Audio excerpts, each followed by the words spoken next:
important that the people understand what it is we're fighting for. We want justice.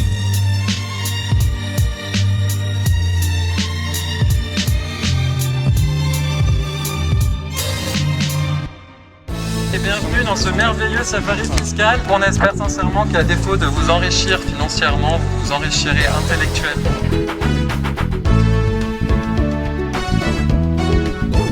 Le 65 boulevard de la Gare, c'est un bâtiment qui abrite plusieurs des 26 filiales de Engie au Luxembourg. Engie 2 aurait fait remonter beaucoup d'argent depuis la France. Ce serait environ 2 milliards d'euros entre 2011 et 2014. Dans la poursuite de ce safari fiscal, nous allons parler d'une entreprise sympathique réalisée en 2013 70% de son chiffre d'affaires pendant Noël. À votre avis, voilà, c'est Amazon, bien.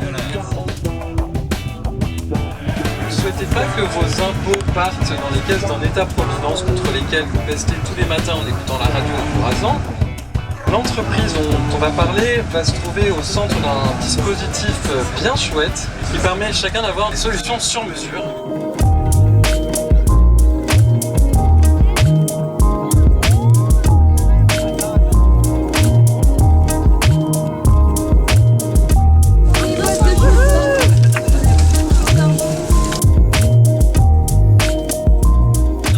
Bâtiments qui sont des endroits où il y a ce qu'on appelle des sociétés boîtes aux lettres, donc c'est un petit peu toutes les immatriculations au Luxembourg qui permettent de faire artificiellement remonter les bénéfices. En fait, c'est des bâtiments gigantesques où il y a des milliers et des milliers d'entreprises, et on a aussi du coup ciblé l'entreprise qui franchisent la marque McDonald's qui est ici. Et ils nous ont un peu mis dehors au début, donc je pense que ça leur fait pas plaisir, et notamment ils ont éteint l'écran où il y avait écrit McDonald's pour, je pense, ne pas être vu.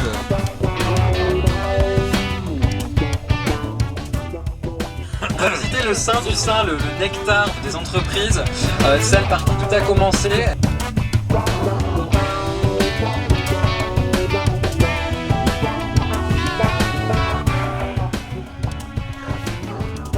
J'espère que ça vous a plu, et c'était que le début. Nous les soutenons et nous espérons et nous voulons et nous ferons tout pour qu'ils soient totalement relaxés et que les futurs lanceurs d'alerte ne soient pas découragés. Ce sont des individus qui mettent leur vie professionnelle, psychologique en danger pour le bien général. Et ça ne doit pas être poursuivi. Antoine Deltour, Raphaël Allais and Edouard Perrin are not doing this for their own personal benefit. They're doing it for the children who haven't been born yet in Europe. The people who try to sound the alarm, to sound the alert, end up in court. This doesn't make sense at all. I commend the bravery of these 3 men inside the building. Ils ont pris des risques pour plus de justice fiscale et on a une responsabilité ici pour continuer leur combat. We are here today with campaigners from more than 20 countries across Europe. And I think I can say for all of us that we wish we really didn't have to be here, but we do have to be here because this is a day of great injustice. They showed us that multinational corporations are not paying their taxes.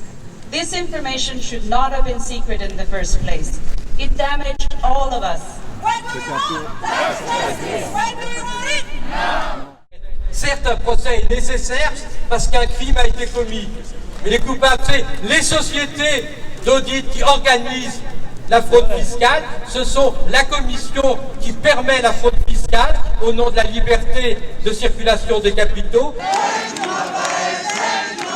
Voire aux lanceurs d'alerte grâce auxquels on peut se mobiliser en faveur de la justice fiscale en Europe. Merci Antoine, merci Antoine, merci.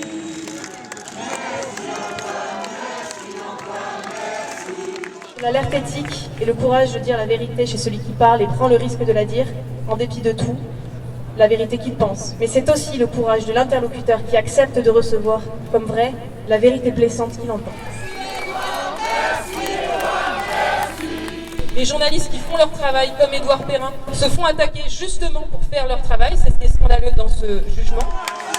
On a l'impression qu'on s'attaque vraiment à la liberté de la presse, parce qu'on ne comprend pas vraiment pourquoi il doit encore réapparaître aussi ici aujourd'hui, puisqu'elle a été innocentée au premier procès.